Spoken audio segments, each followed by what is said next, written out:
Yeah, this is Calvin with podcast number 15. Yeah, 15.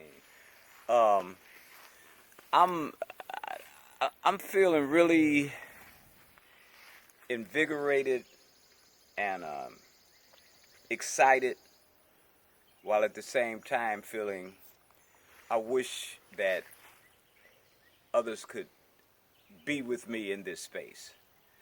Uh, and that's why I'm talking to y'all. Um, and I want you to completely understand that I know that whatever it is that you're doing right now in your life is what you're meant to be doing. You know what I mean? You're right where you're supposed to be. And anything that I say in regard to my life and the way I view the universe and how I deal with it is just Calvin's opinion of of of how things work for me. And so I'm not saying to you you got to do what I do. That's not what I'm saying. I ain't saying you got to stop doing what you doing. That ain't what I'm saying. What I'm saying is here's something in addition to what it is that you're doing that you might want to consider. So with that being said, um, I was just thinking about how we are living in accordance with a paradigm that was created by those who are oppressing us. And by that I mean that the world, in the words of Michael Jackson, don't really care about us. You know what I mean? So we got to do what we need to do to care for ourselves. And us living in that paradigm that has been created by them means that if we don't understand that and make a decision as to how we're going to deal with it, we might not be able to reach our maximum state of mind. The paradigm that exists is one that says, if I have enough money, if I have enough friends, if I have enough connections with those who are in power, if I can rub shoulders with the big time entertainers and all of that, if I can do that, then my life will be all right. And so we strive to accumulate and to amass those types of things that we feel will bring us to a higher level. And a higher level is, of course, a hierarchical way of thinking, meaning that, some of us are down here and some of us are up there. And so the ones that are up there are the ones that we want to mingle with, the ones that have the money, and so we strive for that. Again, nothing wrong with that. But in addition to that, what else can we do? I want to walk y'all over here. This is the greenhouse, and I haven't covered it yet, and I'm glad I haven't, because look at the corn, and there's some watermelon over there, and Nicole bought some black-eyed peas in a plastic bag from a kind of like a grocery store, Giant Eagle, and I guess that's a commercial from them. And she took some of the peas and she put it in some water and let it sit overnight, and then drained it the next day, and it started sprouting. And she gave me the sprouts, and I planted them, and look what happened. This we talking about 2 weeks ago. And if you come over here, these are both of these are tomato plants. Those have started. Those haven't started that she's looking at now, but these over here have. The tomatoes, you can see them. And then those behind that are carrots. But I want to get back to the corn. And as I said, the objective for a lot of us is to be able to invest our time with somebody and some things that can allow us to accumulate money that can buy us what we need, can put us in nice houses and things of that nature. Again, nothing wrong with that, but it cost me, I think, $2.35 for the seeds that you see here, and this ain't all the seeds. This is just some that I use to plant these or I plant the seeds, and this is what came of them. And this thing is, I guess that's 6 feet, and they're not fully grown yet, but from a little seed, you got a 6-foot plant. So we talk about stocks and investments and things of that nature. This is an investment. And the watermelon, all my stuff over there in the garden, all of this stuff probably cost me, in terms of how many seeds I bought, I'm thinking maybe $25. Oh yeah, and there's some grapes over there. I forgot about the grapes. Yeah, but I started that as a plant. That wasn't a seed. But still, it was a small plant, and look at it now. And the point I'm making is that I'm investing in something that is going to allow me to maintain a source of nutrition that I don't have to have any money to go and buy.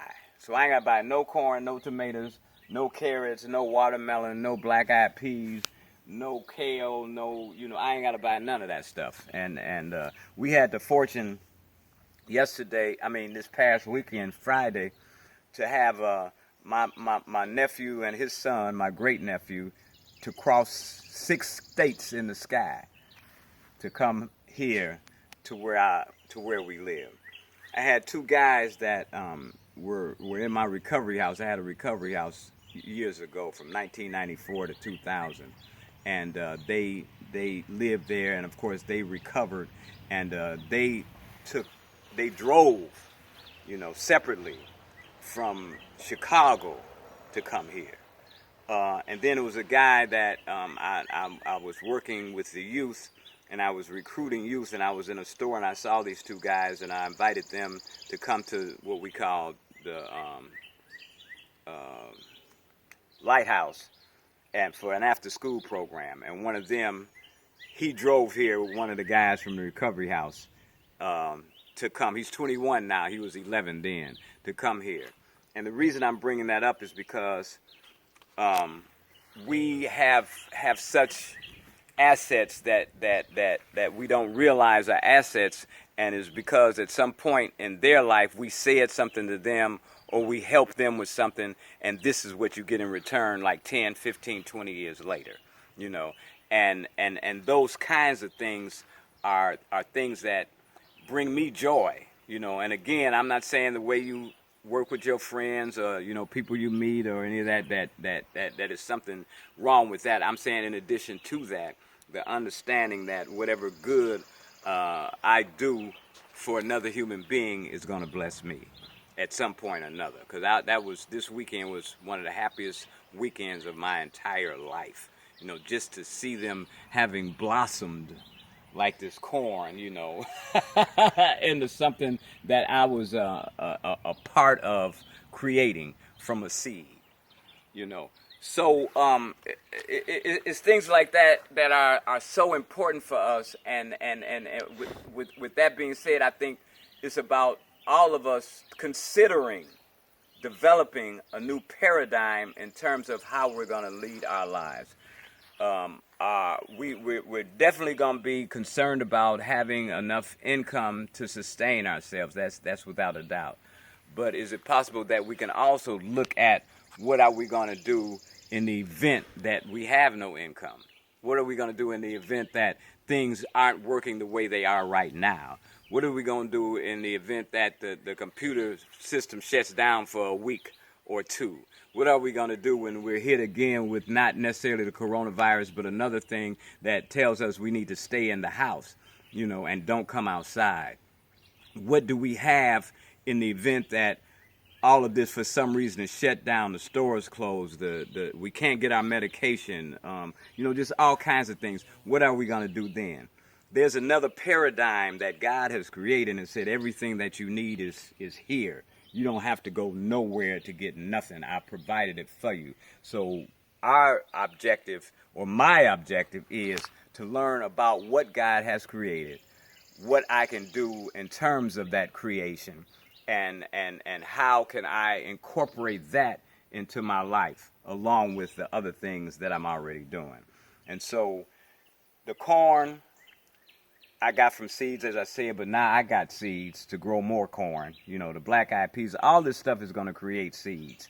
So I'm going to always have seeds. I ain't got to go nowhere to get no seeds because they're going to keep creating seeds. I got places out there that I can go, and there's herbs, you know, in the ground that provide medicinal relief from whatever it is that I'm stricken with. You know what I mean? And I don't have to necessarily stop taking medication or whatever the case might be, but I can take that along with my medication. And if it's not somewhere out there where I can get it, then I can find out what it is and I can grow it. And so what I'm saying in essence is that let's start looking at not necessarily alternatives, but what we can do in addition to what we're already doing to better guarantee our well-being for the future, you know, and little bitty things like talking with each other, visiting each other, calling each other, things of that nature will help us to gain ideas about what it is we can do to better our conditions. And those and the camera said, I'm too hot, cut me off. So Nicole said, Calvin, let's go in the shade. So I'm here in the shade.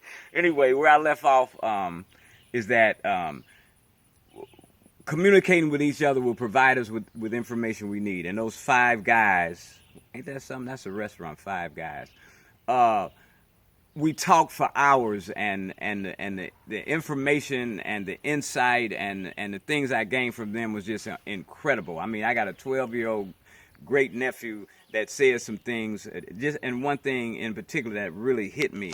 He looked up in the sky night before last and he said, "Man, I can't see all these stars where I live." He said, I've never seen this before. You know what I mean? And we talking about the creation that he has never experienced. And I asked him, I said, have you ever visited anywhere? He said, yeah, I've been to a few places. I said, out of all the places you've ever visited, what would be the place you would like to say? And he's 12 years old. And he said, right here. Because he just felt something. I mean, this is God's stuff, y'all. And if y'all believe in the Big Bang, this is what the Big Bang did. Whatever you believe in, this was created. This was made manifest, and it's here for us to take advantage of, and focusing, of course, on what we need to do to raise our children and to sustain ourselves is very, very important. So again, I'm not suggesting we do something instead of what we're already doing. I'm suggesting we do things in addition to what we're already doing, and creating or going into another paradigm. I believe is one of those additions, and the paradigm I'm talking about is the paradigm of love. You know what I mean? Let's just start loving ourselves first of all, and telling ourselves, I'm not going to put anything into my body that's going to harm me. I'm not going to watch anything that's detrimental to my mental state. I'm not going to do anything that's going to harm another part of creation. And I'm going to start learning about everything that has been created for my benefit and for the benefit of those I love. So a suggestion, y'all, a suggestion. Let's start thinking about and talking about what are we going to do in the event that things change in a way where we might not be able to sustain ourselves by living the paradigm that somebody else created for us. All right? Any questions, whatever y'all got, holla back at me. You know what I'm saying? I'm feeling, I don't know what I'm feeling, but I'm all right. and what I have, I really, really want y'all to have as well. And that's a piece of mind. All right, I'll holler.